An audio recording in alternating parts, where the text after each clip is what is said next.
Pinangako niya po na hindi kanya iiwan ni pababayaan. Pinangako niya rin na sa mga panahong naghihirap ka, hindi kanya bibigyan ng problemang hindi mo makakaya.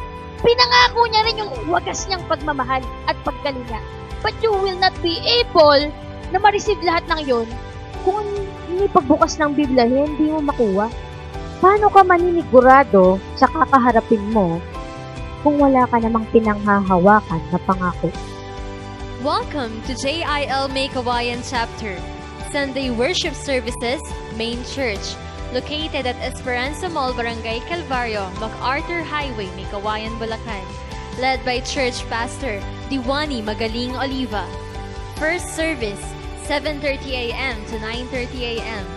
Second service, 10 a.m. to 12 noon. And now, to give us the Word of God, she's the head of Krisyanong Kabataan para sa Bayan here in JIL May Kawayan. Let's give her a God bless you welcome, Sister Kyra Oliva. Hindi ko po alam kung emosyon lang po ba itong nararamdaman ko or kilos ng banal na espiritu. Pero, naalala ko ho, nung unang beses po akong tumayo ng second service. That was about 7 months ago. And the first thing po na sinabi ko po sa inyo kung naaalala nyo po, sabi ko po, kumpara po sa akin yung balakpak na yan, matatanggap ko po. And the truth is, I don't deserve that clap offering. Pero kung po, kumpara sa Diyos po natin ginagawa yung pagpalakpak na yan, naniniwala po ako na kulang pa yan. And I know it may sound very usual, kasi po, every speaker natin, every Sunday, sinasabi po itong linyang ito. Pero po ngayong tanghali,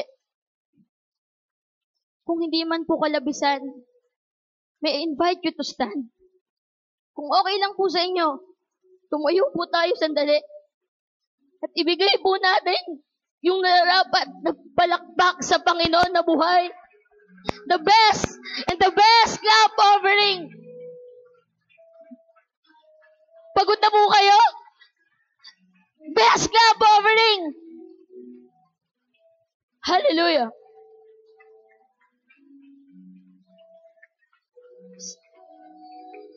Hallelujah! Hallelujah! Hallelujah! Sabi po dun sa kanta kanina, for He goes beyond my wildest hopes and dreams. Ang Diyos po, naniniwala ako na higit pa po sa kakayanan natin ngayong tanghali. Wala po ito eh. Wala, malayo po ako sa outline ko ngayon eh. Pero,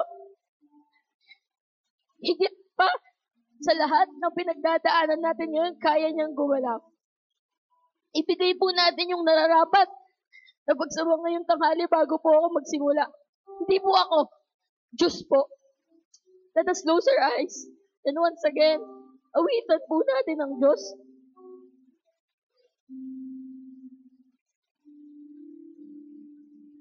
For He is more wonderful than my mind can conceive. He's more wonderful than my heart can believe. He goes beyond my highest hopes and fondest dreams. Hallelujah! Let's give everything, the best worship to God that my soul ever longed for. Everything He promised. And so much more than amazing, more than marvelous, more than miraculous, could ever be, for He is more than wonderful. That's what Jesus said to me. Everything that my soul ever longed for, everything He promised, and so much more than amazing, it's more than marvelous, it's more than miraculous, more than miraculous, could ever be, for He is more than wonderful. That's what Jesus said to me. Hallelujah. Panginoong Isus, ngayong tanghali, ang tanging panalangin po namin, ang banal na Espiritu po ninyo ang pumitos sa aming kalagitnaan. Ako po na inyong gagamitin. Kaya niyo po maging banal na alulod lamang po ako ng inyong salita ngayong hapon. Pagpalain niyo po ang puso at ang bawat pamilya ng mga anak na dinala ngayong tanghali.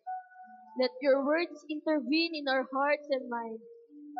Let your touch, let your love be upon us this afternoon. We touch no glory, touch no honor. This we ask in prayer. In Jesus' name we pray. Amen. Isa pong napakalaking pribilehiyo na makapagsalita pong muli sa harapan ninyo at muli pong gamitin ng Diyos ngayong tanghali. Nawa po sa pagtatapos ng ating theme this month, which is Jehovah Shalom. Muli po ang tanging panalangin ko lamang po. Isa lang po ang panalangin ko. Na sa muling pagkatukpo ng Diyos sa ating mga puso, wag po tayong magsawang pagbuksan siya. At hayaan po natin siyang makapag-iwan ng mensahe ngayong tanghali sa ating mga puso. Iwanan muna po natin yung mga problema natin sa buhay. Yung mga alalahanin natin. May naalala po ako isang kwento. Meron daw pong dalawang magkaibigan, si Joe at si Bill. Si Joe po ay kilalang-kilala na po na bilang maalalahanin na tao. Lalo na po ng kanyang kaibigan, ng kanyang matalik na kaibigan si Bill. So, halos dumating na po sa point na binansagan na siyang Joe the Warrior. At laging nakasanayan na po ni Bill na tuwing makikita niya si Joe, nakakunot ang muka at nakabusangot ang muka. Tipong nagdugtong na po ang mga kilay sa mukha niya sa pagkusot pagkusot ng kanyang muka. At minsan po isang araw, hindi inaasahan ni Bill ang nakita niya. Nakita niya po si Joe na sobrang sayang-saya sa paglalakad. Tipong, alam niyo po yung kapag sobrang saya, yung naglalakad siya, hindi niya na para siyang nagsasayaw. Ganun po yung nakita niya kay Joe. At sabi niya, kaibigan ko ba to? Ngayon ko lang nakitang ganito ko sa iyo yung kaibigan ko Sabi niya, hindi ko ina-expect na makikita ko pa siya ng ganito kasaya. At napatigil po yung dalawa kasi nagkasulubong sila. Sabi po ni Bill kay Joe, Joe, ikaw ba yan? Ano nangyari sa'yo? Bakit ganyan ka kasaya? Sabi niya, alam mo Bill, ang sarap pala ng hindi nag-aalala. May ilang linggo na akong hindi nag-aalala. Sabi niya, paano nangyari yun? Kilala kita at kilala ka na ng buong barangay natin at maalalahanin. Sabi niya, alam mo, nag-hire ako ng taong mag-aalala para sa lahat ng alalahanin ko sa buhay. Sabi niya, nag-hire ka ng tao para mag-alala sa'yo? Sabi niya, oo. Sabi niya, paano? Bago yun magkano bayad mo? 10,000 kada isang linggo. Imagine niyo po sa isang linggo, marami siyang alalahanin. Yung taong ihinire niya na yun yung mag-aalala sa kanya sa lahat ng alalahanin niya sa buhay. At 10,000 kada isang linggo. So, tiba-tiba po yung taong hinire niya. Bakit? Kung sa isang linggo, 10,000 at meron kang 4 na linggo sa isang buwan, 40,000 kada isang buwan. Daig pa po yung minimum ng isang sinusweldohan. Sabi niya, aba, saan ka naman makakakuha nun? Alam niyo po sagot ni Joe? Well, hinire ko siya. So, siya ang mag-aalala sa akin kung saan ko kukunin ang pambayad ko sa kanya. Maaring, kung pwede po sana natin gawin yung ginawa ni Joe, no? Na mag-hire tayo ng tao para may mag-alala sa atin. Mag-hire tayo ng tao para simula bukas, makikita na sa mukha mo yung natural na ngiti.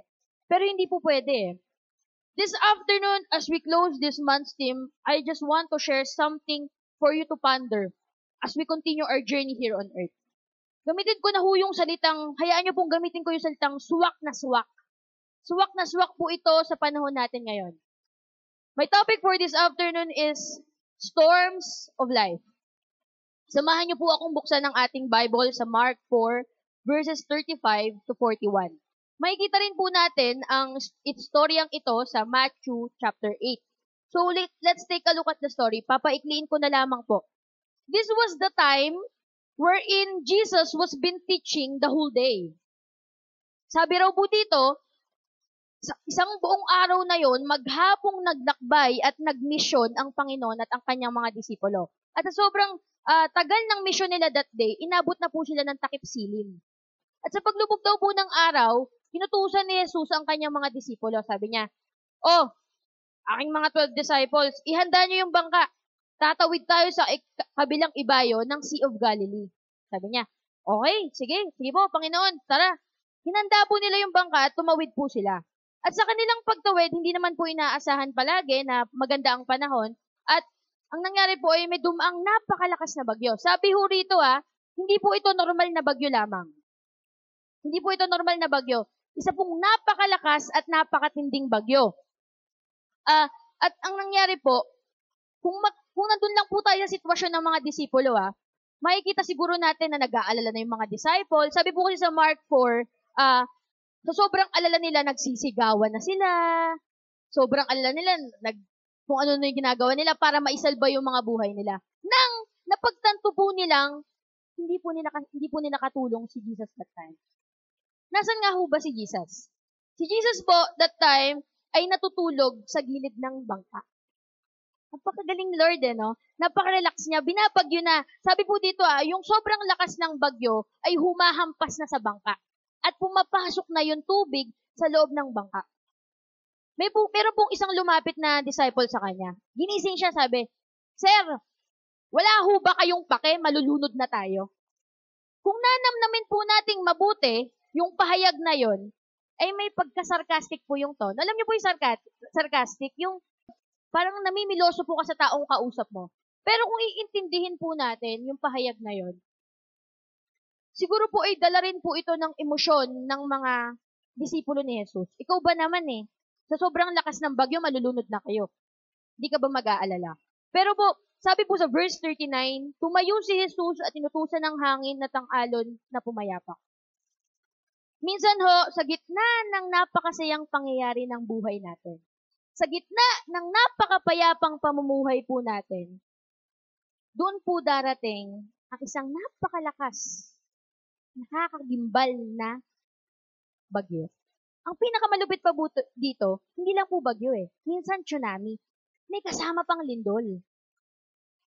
Tama po ba? Minsan dumarating tayo sa ganong point At yung mga bagay na yon, minsan, niyayanig pati pananampalataya natin. But it's up to us how we will be able to handle things. Everyone has their own storms. Iba-iba ho ang bagyo na dumadaan sa ating mga buhay. Hindi mo pwedeng ikumpara yung bagyo na pinagdadaanan mo ngayon sa bagyo ng katabi mo. Kasi po alam nyo po, nakabase po yan sa kung paano ka gusto turuan ng Panginoon.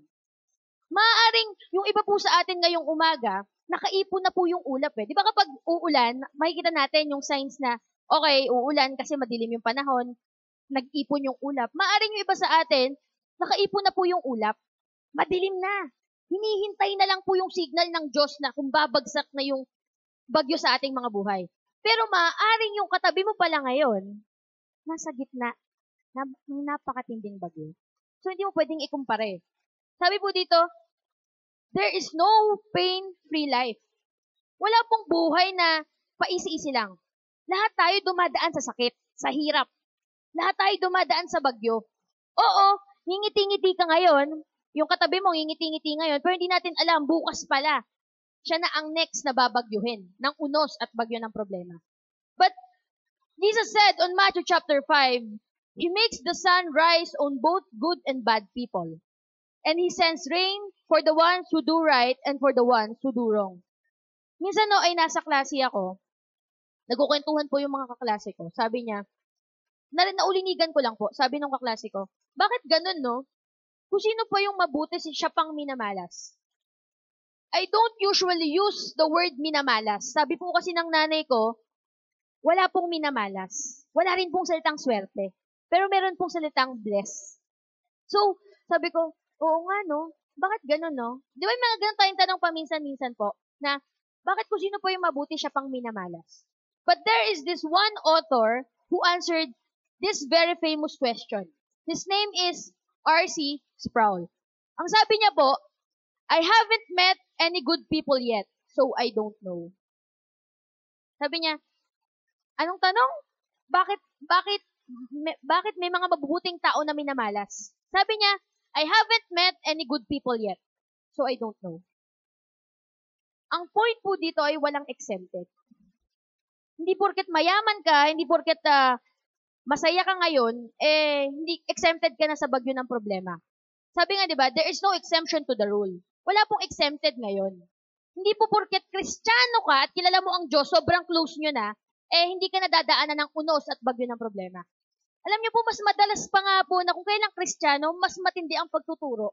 Bakit ganun, no? Hindi po ba kayo nagtanong paminsan-minsan? Kung kailang mas close kayo ng Panginoon, kung kailang mas intact kayo ng Panginoon, mas matindi ang pagtuturo. Bakit po? This is one way for us to find peace amidst storm. Hindi ko na po papatagalin pa. There are 5 biblical facts about storms na itinuro po sa atin ni Apostol Paul sa Bible. Number 1, storms are inevitable. Marami pong eksperto or theologians na hindi po naniniwala na isang kagulatan or kagimbalan sa mga disipulo ang dumaang bagyo habang bumabiyahe sila. Bakit po? As a matter of fact, Sea of Galilee, kilala po ito bilang daanan ng mga bagyo. At take note po, hindi lang po basta-bastang bagyo. Malalakas at matitinding bagyo. At kahit ganun pa man po, huwag po nating kakalimutan na ilan at karamihan sa mga disipulo ng Panginoon ay mangingisda. Fishers of men. Hindi lang sila fishers of men. Literal na mangingisda. Kaya po kahit anong gawin nating palusot dyan, kabisado nila dapat ang dagat. Sabi dito, inevitable means sa dictionary, it is sure to happen. Sigurado. Walang hahadlang kasi sigurado Pero wala pong sinabing oras. Storms were not unusual. Hindi po pwedeng, pag may dumaang bagyo, magugulat ka na lang. Ito na lang po Hanggang ngayon po ba, sa ilang taon ng pamumuhay nyo sa mundong ito, pag may dumaang bagyo, hanggang ngayon natutulala pa rin ba tayo? Nung panahon po ba ni Yolanda, nung binagyo yung bahay nyo, nakaganyan ka lang? Hindi, di ba? The only reaction na makikita sa mukha mo is, anong gagawin ko? Uy, itaas nyo yung rep, itaas nyo yung oven. Bakit? Mag-aalala ka Hindi ka tutulala. Mag-aalala ka. Kaya po, sabi dito, storms are not unusual. Tipong hanggang leeg na yung baha sa inyo, hanggang ngayon ang reaksyon mo, okay lang yan. Hindi, di ba? Hindi ka tutulala. Mag-aalala ka. The usual reaction mababanaag sa'yo is mag-aalala ka. Likewise po sa buhay natin. Storms, it represents problems, trials. They are not unusual. They are not strange. Parte na po sila ng pamumuhay natin. Parte na sila ng ikot ng mundo mo at ikot ng mundo ko. Hindi pwedeng hanggang ngayon nagtataka ka pa rin, bakit ako binabagyo? Alam natin yung kasabihan na, kung kahapon nasa ibabaw ka, bukas nasa ilalim ka. Di ba ang gulong umiikot? Ganon din po tayo. Ang tanong na ho dito is not, what if? Hindi na po yun yung tanong dito Ang tanong po dito is, when will it happen? Kailan? Hindi, paano kung bagyuhin ako? Hindi po, mababagyuhin ka talaga. Maaring ang problema mo ngayon is yung pamilya mo, yung asawa mo, yung anak mo, yung trabaho mo, yung pag-aaral mo. Lahat yun pagdadaanan mo habang nabubuhay ka. There's no exemption. But the point is, kailan? Huwag na po tayong ma-surprise. It's part of our normal lives. Number 2, storms are unpredictable. Naalala ko nung minsang magkakausap po kami ng mga kaklase ko. Sabi ho nila, siguro, yung pagkukwentuhan po namin that time, dala rin po ng stress. Kasi po, hindi ko naman po mapagkakaila. Yung napili ko pong course ngayon, may pagkamahirap na po talaga. Accountancy ba naman po di ba? Pero alam ko, naniwala po ako, lahat ng course mahirap. Dumadali lang pagkasama mo ang Lord pag nag-aral kang mabuti. Tama po, di ba? At that time, nagkukwentuhan sila. Nagsabay-sabay po yung requirements kasi mag-APEC po, di ba? APEC last week. Ang ginawa po ng mga prof namin, nagpaulan. Hindi po ng kayamanan. Nagpaulan ng mga assignment, ng mga homeworks. 24 pages na sasagutan, puro problems, mga ganun po. Bigla pong out of nowhere, bigla siya nagsalita. Sabi niya, sana bukas, no? May schedule ko, may stage 4 cancer ako. Tapos sa makalawa, mamamatay na ako. Nakaganyan po siya. Tapos nagulat ako sa kanya. Sabi ko, problema to. And I talked to her. Sabi ko, anong problema? She told me na marami pong pinagdadaanan ngayon yung pamilya nila. Marami pong problems ngayon na parang isa siya sa mga may dala. The disciples know how erratic the weather could be sa Sea of Galilee. Erratic means unpredictable. That there are times na lalaot sila para mangisda and suddenly bigla silang babalik.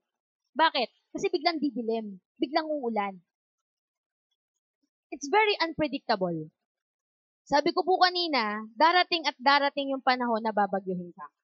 At ang mas malupit pa rito, minsan, there are no signs.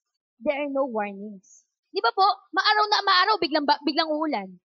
Maaraw na maaraw, biglang mag-high tide.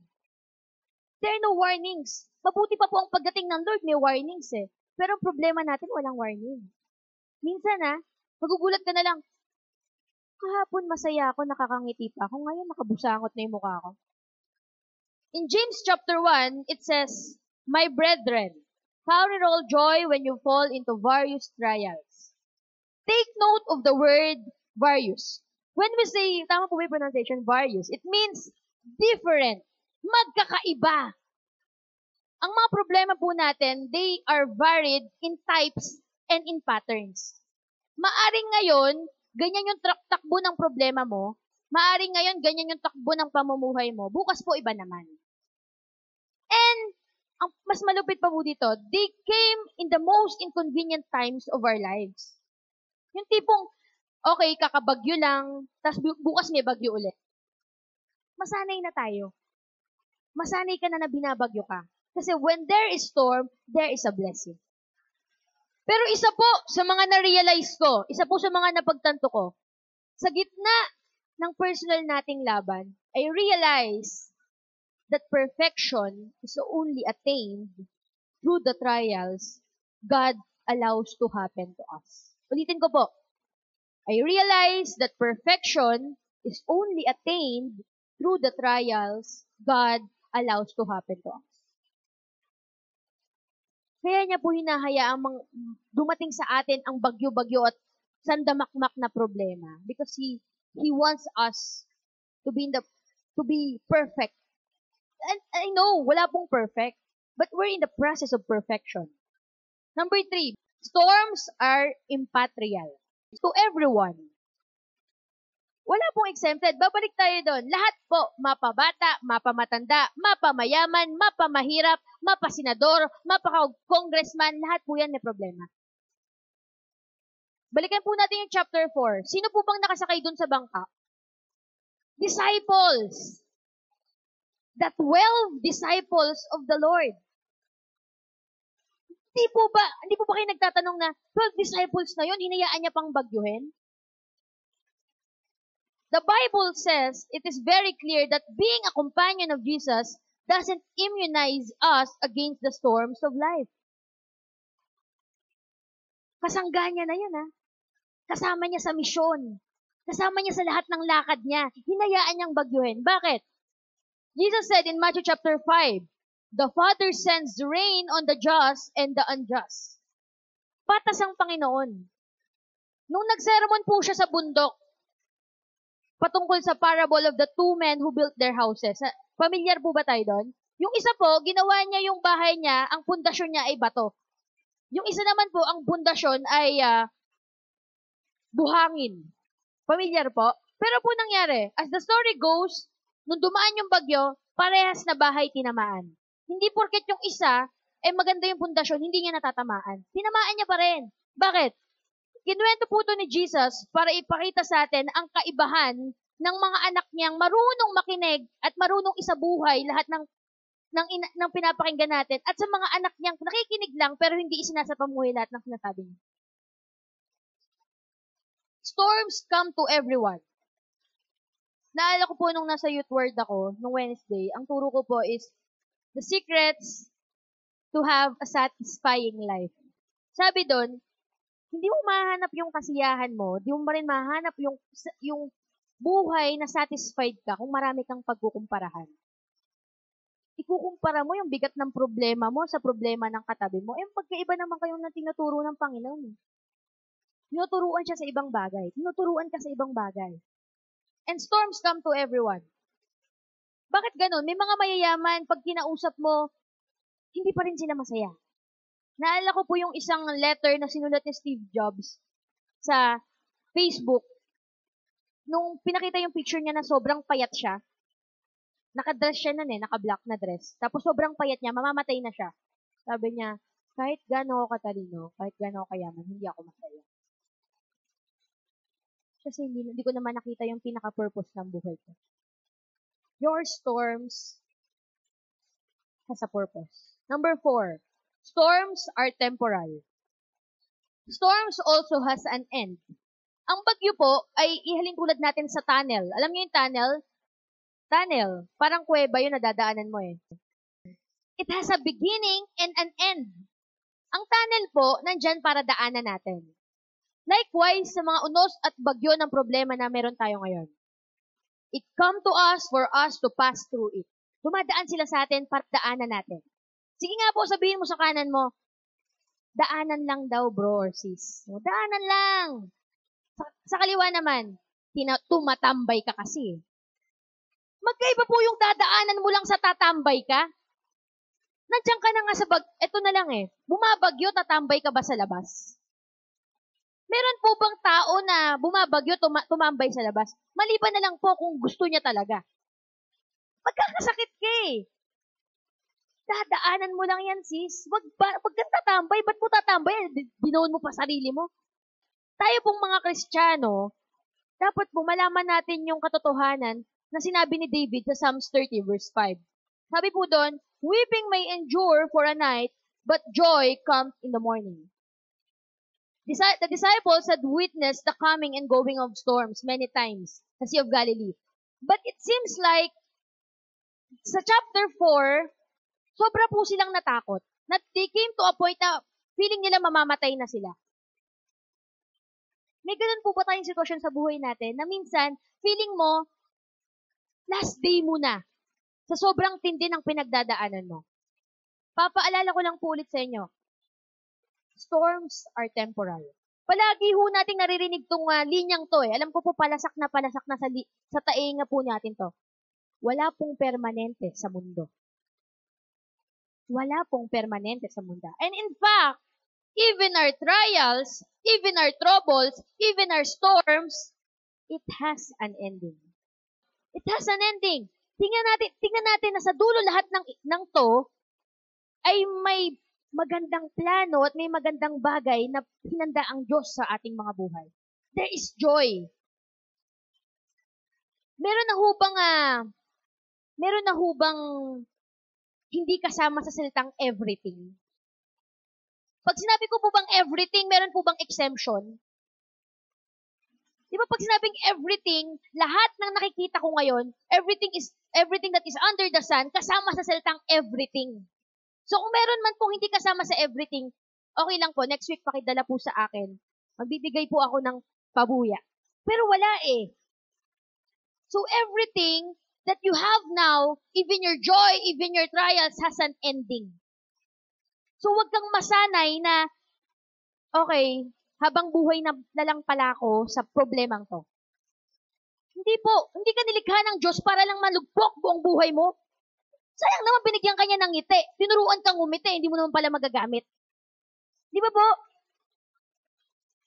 The storms we're encountering right now are going to be over. Sa langit po, walang problema. Pero huwag niyo pong naisin na mawala na tayo mamaya, ha? Sa langit po, walang problema. Sa langit po, walang iyak, puro tawa. Kaya kahit po mabuhay tayo sa mundong ito ng 100 taon, ikumpara mo naman yan sa milyong-milyon at hindi mabilang na taon sa piling ng Diyos. Number 5. Storms are purposeful. Yung iba ho sa atin, imbis na manalangin, kina-question po ang Lord. Yun po problema sa atin eh. The disciples were in the storm for a reason. Inalaw po ng Lord at dinirect po ng Diyos ang kanyang mga disipulo kung saan alam niyang babagyuhin sila. Ano po, Sister Kai? Alam ng Diyos na babagyuhin sila. And He still allowed them to go. Why? For it has a purpose. May purpose po. Alam ng Diyos yun eh. Siya ang Diyos ng lahat ng bagay dito sa langit at sa lupa. Hindi niya ba malalaman kung babagyuhin? Malalaman niya po. But He still directed them na doon tayo sa panahon at kung saang lugar tayo pupunta na babagyuhin tayo. Bakit? Minsan ho, dumarating ang problema sa atin to correct us. Like sa buhay ni Jonah. But most of the time, He allows storms to come into our lives kasi He's trying to shape us into a good and better shape. Tulad po sa case ng mga disciple. Hindi niya po intensyon na takutin yung mga disipulo niya. Bakit naman gagawin ng Diyos yun? Ba't naman tatakutin ng Diyos ang mga disipulo niya? At mahal niya yun. Parang tayo. What He intended to do is to build them up. Gusto niyang i-challenge yung pananampalataya ng mga disipulo niya. Hindi niya ina-expect yung mangyayari. Na, ganun pala kalit yung mga pananampalataya ng disipulo ko. Hindi niya po intensyon na takutin ka ngayon. Pwedeng maaari kang ma-frighten, matakot, mangamba, kasi may bagyo kang kinakaharap ngayon. Pero hindi po intensyon ng Lord yun. Huwag mo questionin ng Lord pagdating sa ganun. Kasi, ang intensyon po ng Panginoon is for you to build you up. To build you up. Marami ho sa atin, we often fall sa maraming testing ng faith na binibigay ng Diyos sa atin. Bakit kaya ganun, no? Kung kailang Kristiyano, mas mabilis manghina. Mas mabilis gumive up. Hindi po dahil sa hindi ka nagtiwala eh. Hindi po dahil sa hindi ka naniwala. Alam niyo po bakit? Simply because hindi po natin naintindihan or we refuse to understand His purpose for allowing trials to come to us. Ulitin ko po, hindi sa hindi ka nagtiwala. Hindi dahil sa hindi ka naniwala. Kundi dahil hindi mo naintindihan or you refuse to understand His purpose for allowing trials. Pwedeng paulit-ulitin po ng mga nagsasalita sa harap nyo every Sunday yung kwento kung paano ginagawa ang ginto. Pwedeng paulit-ulitin po sa inyo every Sunday yung kwento kung paano ginawa ang clay para maging magandang paso. But still, in the end, hindi mo maiintindihan kung bakit ka nandiyan sa sitwasyon na yan. Kasi sa tindi at bigat ng pinagdadaanan mo. Kung kailang nasa panahon na maingat ka, kumikitid din yung isip natin. But may I just tell you, Romans 8 verse 28 says, all things work together for good to those who love Him. I want to tell you that He allows storm to happen because His intention is to make us a better person. His target is to bring us to perfection. Ang intention po ng Lord ay para maging mas better na tao tayo. Ang target niya po ay dalhin tayo sa perfection. Lawakan po natin, subukan po nating lawakan yung pag-iisip natin sa mga panahong makitid yung pinagdadaanan natin. Ulitin ko po, subukan po nating lawakan yung pag-iisip natin sa mga panahong makitid yung pinagdadaanan natin. Makitid na nga yung pinagdadaanan mo, makitid ka pa mag-isip. Para saan pang kilala mo ang Diyos kung kikitiran mo lang yung pag-iisip mo? Malaki ang Diyos! Dapat malawak ka mag-isip! Minamaliit mo ang Diyos, hindi mo alam ang kakayahan niya? Ano ba? Ang laki-laki ng Diyos mo. He created the heavens and the earth. Bagyo lang yan. Let your faith be bigger than your fears. And if we're going to trust Jesus, we must understand 4 keys in surviving storms. 4 na bagay lang po. Number 1, refocus on the person of Jesus. Refocus on the person of Jesus. Minsan ho, para tayong mga matandang uugod-ugod. Yung lalakad-lakad sa kalye, madumi, tapos bigla tayong makakabangga ng isang lalaki. Hingi tayo ng hingi ng pasensya. Bakit? Sa istorbong nagawa natin, madumi tayo. Siyempre, madudumihan din siya. Without knowing, siya pala si Jesus. Maari pong ang pagsama ni Jesus sa bangka ay hindi po makakapagpapigil sa bagyo. Pero po ang pagsama ni Jesus sa bangka ay isang kasiguraduhan na malalagpasan natin ang bagyo. Diba? Maaring ang pagsama sa iyo ni Lord sa mga oras na ito ay hindi makakapagpabigil sa nakahandang bagyo. Pero po, ang pagsama ni Jesus sa iyo ay isang assurance na malalagpasan mo yan, anak. Kasama mo ako eh. Diba po? Kung titingnan ulit natin yung response nila, it indicates that they panic. Ano sabi? Lord, wala ho ba kayong pake? Malulunod na tayo ah. Bakit nga ba nagpanic yung mga disciples? Knowing si Lord na po yung kasama nila. Bakit kaya? It's because they lost their focus about who Jesus was. Nakalimutan po ata nila na, ayaw nga pala, si Jesus yung kasama. Madalas ho, ganun tayong mga Kristiyano. We often forget that He is the Lord of everything. Everything ulit. Balik tayo sa salitang everything. Wala naman ho sigurong bagay na hindi kasama sa salitang everything eh. Kasi everything. Lahat ng bagay. Sabi po doon sa librong nabasa ko, storms can be in the will of God and out of the will of God. Pwedeng galing sa Diyos yan at galing sa kaaway yan. Pero ang point dito, kung galing man yan sa kaaway, hinayaan niya pa rin eh. Bakit ganun no? Hindi ba kayo napapatanong minsan? Your storms can be in the will of God and out of the will of God. Pero kahit ganun pa man, hinayaan niyang puntahan ka ng bagyo. Bakit? For you to redirect your focus. For you to rethink again na, oo nga pala, Diyos tong kasama ko. Anong dapat kong ikatakot?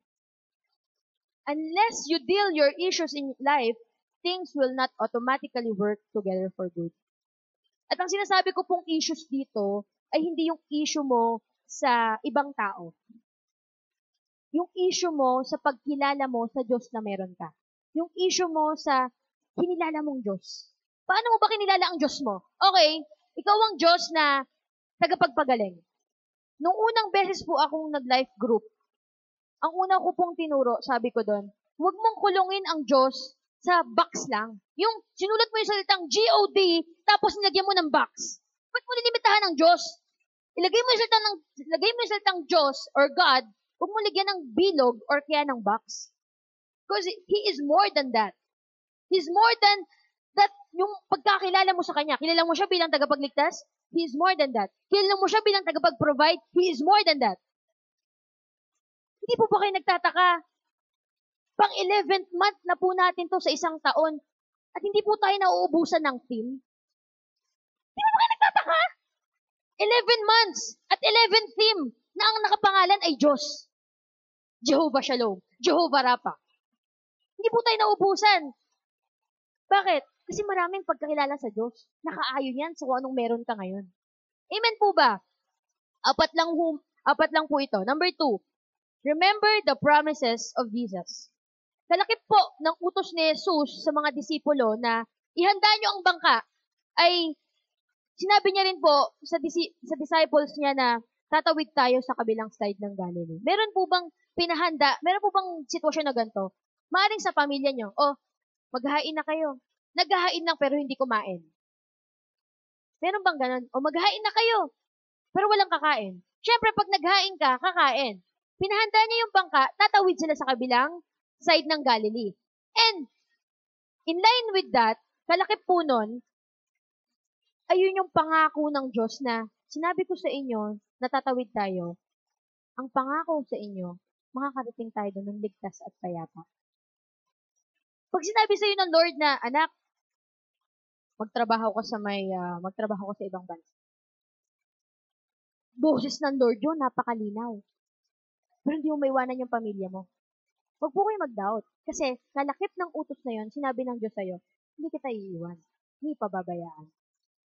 Whenever we feel down, Marami pong pangako ang Diyos. Sabi ko nga po, dun sa turo ko nung Wednesday, there are 6,000 promises. 6,000 po promises. Over pa po ang Diyos na nakasulat sa Bible. For us to feel comforted whenever we feel discouraged. Pero po, hindi po natin maaangkin lahat ng pangako ng Diyos kung di pagbukas lang ng Biblia, hindi mo magawa. Napaka-high-tech na po ng panahon natin ngayon, mga kapatid. Huwag na po nating dahilanan ng Diyos. Sa mga Android and smartphones natin, pwede ka mag-download ng Bible. Hanggang ngayon, dinadahilan mo ang Diyos, wala po akong time. Kung sabihin sa'yo ng Lord, sa mga panahong naghihirap ka, anak, wala rin akong time. Hindi mo pwedeng dahilanan ng Diyos. Kasi maraming paraan. If there's a will, there's a way. O, di ba? If there's a will, there's a way. Remember the promises of Jesus. Paano mo aalalahanin ang isang bagay kung wala ka namang inimbak sa puso't isipan mo? Wait lang, alalahanin ko yun eh. Mag-e-exam ka. Wait, alalahanin ko. Kung nga pala, hindi ako nag-review. Anong alalahanin mo pag nag-e-exam ka? Anong alalahanin mo sa board exam mo? Kung hindi ka naman nag-review, stock knowledge? Hindi po lahat ng panahon effective yan, lalo sa promises ng Lord. Ay, nahirapan ako ngayon. Stock knowledge. Ay, wala pala akong alam na verse. Pinangako niya po na hindi kanya iiwan ni pababayaan. Pinangako niya rin na sa mga panahong naghihirap ka, hindi kanya bibigyan ng problemang hindi mo makakaya. Pinangako niya rin yung wagas niyang pagmamahal at pagkalinga. But you will not be able na ma-receive lahat ng yon kung hindi pagbukas ng Biblia, hindi mo makuha. Sa tuwing may bagyo po, lagi kong napapanood yung yung isa pong balita. Yung sabi ng weather forecaster. Sabi niya, magplano, magsiguro, makibalita, I am ready. But upon saying those lines, lagi silang may reminder, mag-impok po tayo ng tubig, mag-impok po tayo ng ganito, kasi pagdating po ng ganito, ganyan, ganyan, ganyan. Paano ka maninigurado sa kakaharapin mo kung wala ka namang pinanghahawakan na pangako? Paano ka maninigurado sa future mo? Sa mga future battles mo kung wala ka namang pinanghahawakang pangako? How will you remember something pero wala ka namang inimbak? Balik tayo sa pinaka-basic. Nandun tayo lagi sa pinaka-taas eh. Nakakalimutan natin yung pinaka-baba. Ano yung pinaka-root? Remember the promises of Jesus, but in line with that, read the Bible. But before I move on to the next number, minsan may mga tanong po tayong katulad nito. Bakit po ganon, Sister Kai? Sa mga panahong namomroblema po kami, yung iba po, nagbe-benefit sa trials nila. Yung iba po nagbe-benefit, kami nagiging worse. The answer is stated in James 1, verse 2 to 4. Diyan sa verse po na yan, meron pong salitang bibigyan natin ng emphasis. Sabi po kasi doon, consider it pure joy, my brothers, whenever you face trials of many kinds. Because you know that the testing of your faith develops perseverance. Cut na po tayo doon. Sa ibang version, knowing that. Diyan po, know that. Yun po yung sikreto para mag-benefit ka after nang daanan ka ng bagyo. Knowing that the testing of your faith develops perseverance. It's how you see trials. Nasa kung paano mo tignan yung mga bagyong pinagdadaanan mo ngayon, kung paano ka magbe-benefit in the future. Nasa paano mo siya tignan. Kung tinitignan mo siyang pahirap, ito magiging mahirap nga. Pero kung tinitignan mo siyang blessing and strength mo after ng storms, then it will be. It's a choice to make. Number 3, rely on the power of Jesus.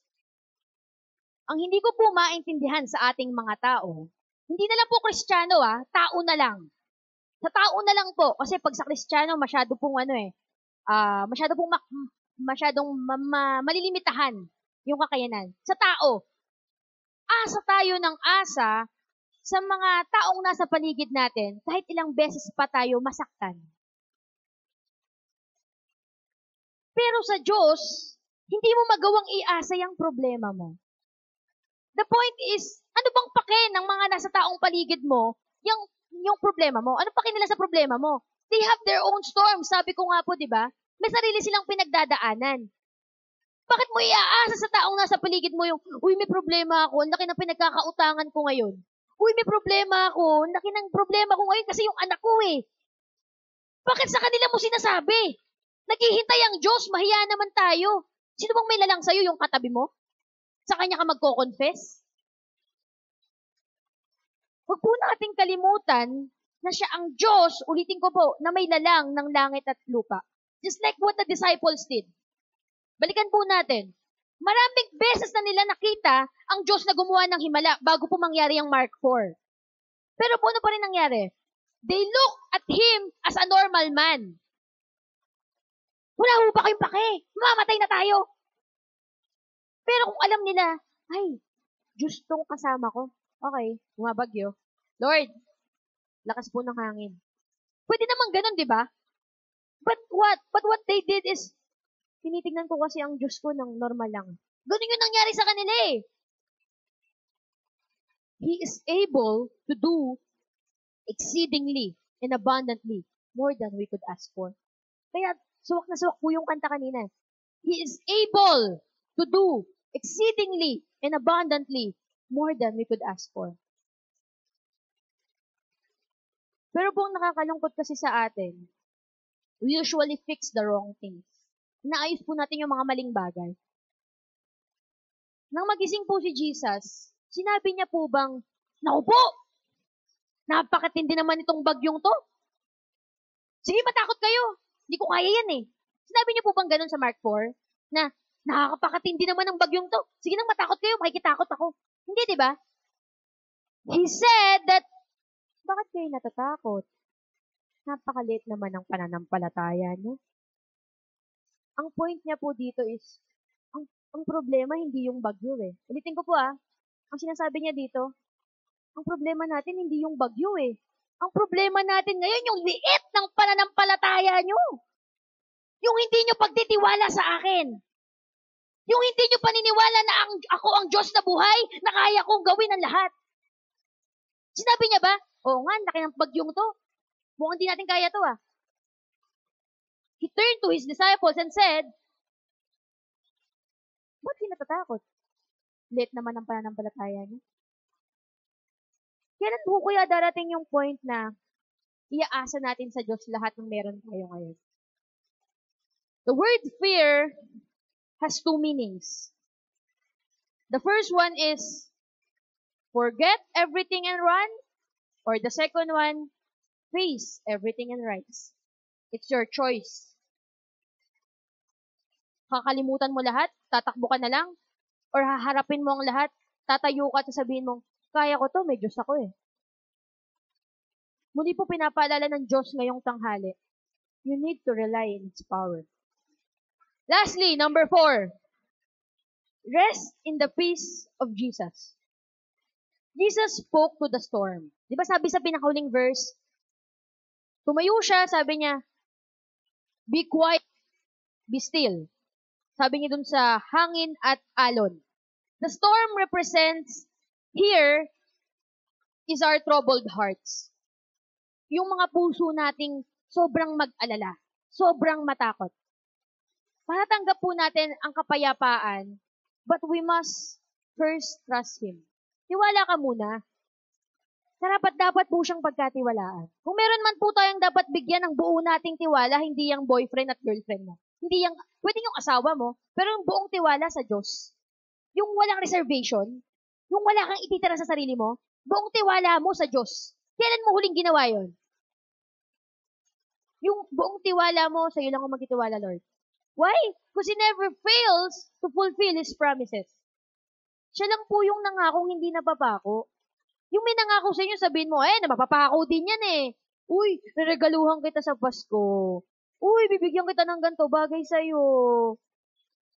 Mapapako yan eh. Makakalimutan at makakalimutan nila yan. But the Lord God promised, hindi niya makakalimutan yon. May to-do list kaya ang Panginoon. To-do list. Yung, okay, nangako ko sa anak na to.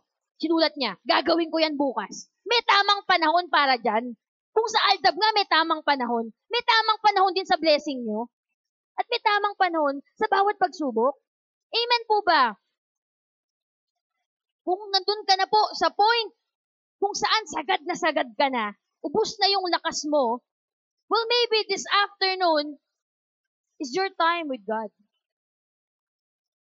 As I'm studying this outline, specifically sa number po na ito, I realize, sa mga napagtanto ko, that the only way for me to gain peace is to let go and let God. I realize that the only way for me to gain peace is to let go and let God. May nabasa po akong isang quotation sa Twitter, sabi, yes, it's hard to let go, but it's harder to hold on. Oo, mahirap mag-let go, pero mas mahirap daw mag-hold on. Pero sa problema mo, mag-let go ka na, sis. Mag-let go ka na, Brad. Sobra na eh. Kapatid, i-let go mo na yung ego mo na huwag isuko sa Panginoon lahat ng pinagdadaanan mo. Kasi, sa ayaw at sa gusto mo, hindi mo naman kayang mag-isa yan eh. No man is an island. No man is an island. Hindi mo kaya mag-isa yan. Instead of saying that endurance is the key to living, I would say surrender is the key to living. Instead of saying, kaya ko to, para mabuhay ka, ang mas pinakamagandang gawin, Lord, di ko kaya to. I surrender to you. That is the key to living. Gusto mong tumaba buhay mo? Natutuwa po ako sa nanay ko paminsan-minsan. Actually, madalas eh. Kasi lagi kami magkausap. Sabi niya, alam mo anak, ayokong ma-stress. Pero nai-stress ako. Gaganon siya. Sabi niya, pero alam mo, kung gusto niyong humaba buhay ko, sabi niya, kung gusto ko pang humaba buhay ko, dapat pala talaga, hindi ko, isurrender ko lahat ng alalahanin ko sa buhay. Minsan magka-text po kami, sabihin niya, hindi ko parang ka-text ko, tropa ko lang eh, no? Masarap po ka-text yung mga ganun, yung parang, okay, parang mentor ko lang, di ba? So, instead of saying that endurance is the key to living, surrender is the key to living. Before I close, let us watch this short video. Isaiah chapter 55 verse 8 says, for my thoughts are not your thoughts, neither your ways, my ways, declares the Lord. Nung panahon po ni Job, after dumaan ng biggest storm niya sa buhay, he became more faithful. Si Moses po, after ng napakalaking pagsubok niya na palayain ang mga Israelita at dalin at itawid sa Red Sea, he became a great man of God. Si Peter, sa dami ng takot niya sa buhay at pangamba, still, after that, he became a great apostle. Lastly, si Paul. After siyang i-confront ng Lord sa Damascus, after niyang maranasan yung bunga ng pamimersecute niya kay Lord, still, he became a great evangelist. Now, what I saw here is not the storms that they have encountered.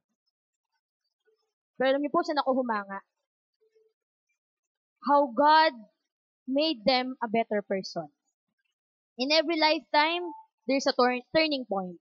From fearing to trusting Him. Ngayon kapatid, baka ngayong tanghali po yung panahon mo. For Isaiah 41 verse 13 says, for I am the Lord your God, who upholds your right hand, who says to you, do not fear, I will help you. Storms happen even you follow Jesus. But just like what the video says, I don't think the good Lord wants us to question too much. Sabi nga po, di ba? Parang ang ibig sabihin ng Isaiah 55 verse 8, He is mysterious. So just live with it. Kahit gaano mo pa kakilala ang Diyos sa buhay mo, kahit ilang taon na kayong magkakilala at ilang taon mo na siyang kilala ang Diyos sa buhay mo, hindi mo pa rin makakabisada kung paano kanya papalabasin sa storm na meron ka ngayon. Hindi mo pa rin makakabisado ang kilos at galaw niya. Bakit? He is mysterious. Papaulit-ulitin natin yung Isaiah 55 verse 8. Your ways are not His ways. Your thoughts is not His thoughts. So kahit anong gawin mong pag-intente, bakit ako nasa problemang ito? May purpose ang Lord. Ngayon yung kantang po yan, kinakanta ko siya tuwing magtuturo ako. Sa pangatlong turo ko, sabi ko, Panginoon, kailan ko po kaya may handog sa iyo tong kantang to? Suwak na suwak siya eh. Ang nais ko'y purihin ka, Jesus. Ang nais ko'y purihin ka, Lord. Kailan mo masasabi sa Panginoon na in the midst of trial, kaya mo pa rin bang sabihin, Lord, still my desire is to bless your holy name. Kaya mo pa ba? Kaya mo pa rin ba? O baka hindi? Para kayong mga disipulo ni Jesus. Panginoon, natakot kami. Or nakakalimutan natin. He is the Lord of everything. I invite you to stand. Muli po, awitan natin ng sweet aroma ang Panginoon ngayong tanghali. Huwag niyo pong pansinin yung katabi niyo. Anong paki niya sa inyo? Anong paki niya sa inyo? Ang Diyos may paki sa inyo ngayong tanghali. Ang nais ko. Let this song be a prayer. Kantahin mo mula sa puso. Ang nais ko'y purihin kang lubos. Ito po. Higit sa lahat ng bagay, higit pa sa aking buhay, ang nais ko'y purihin ka. Try to sing it with all of your heart. Ang nais ko'y purihin ka, Jesus. Ang nais ko'y purihin kang lubos. Sa bagyo at sa problema, sa galak at sa pag-asa, ang nais ko'y purihin ka, Jesus. Hallelujah. Ang nais ko'y purihin ka, Jesus. Kaya nyo, na itong kantang to maging kalakasan ng puso natin. Purihin ka, hallelujah.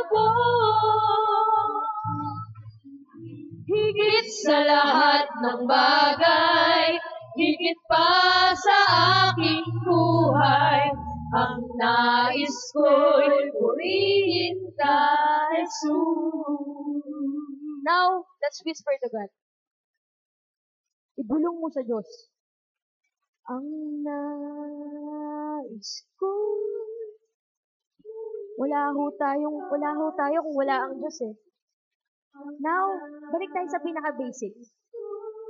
Lord, hayaan niyo akong maging isang desire ng puso ko to bless your holy name. Higit sa lahat ng bagay, higit pa sa aking buhay, ang nais ko'y purihin ka, Jesus. For your ways are not our ways, Lord. Your thoughts are not our thoughts. Sa afternoon, Lord, salamat po sa muling paghipo niyo sa aming mga puso. Sa muling pagpapalakas sa aming mga pusong nag-aalala at pusong natatakot sa mga bagay na parating. Panginoon, hayaan niyo sa mga susunod na araw ng aming mga buhay, mas lalo po kaming sumanggalang sa inyong kalakasan. Hayaan niyo tong salitang napakinggan namin ngayong tanghali. Maaring maraming bagyong dumaan sa aming mga buhay. Kahit 100 pa po kaming tumira sa mundong ito. Pero kung ikukumpara naman po namin yon sa libo-libo at daan-daang milyong taon na ilagay namin sa piling nyo, lalakasan pa po namin ang loob namin. Salamat po, Panginoon, sa muling paghipo nyo sa aming mga puso. Muli po, wala po kaming aangkining glory. Ito lang pong samot panalangin sa pangalan ni Jesus. Amen.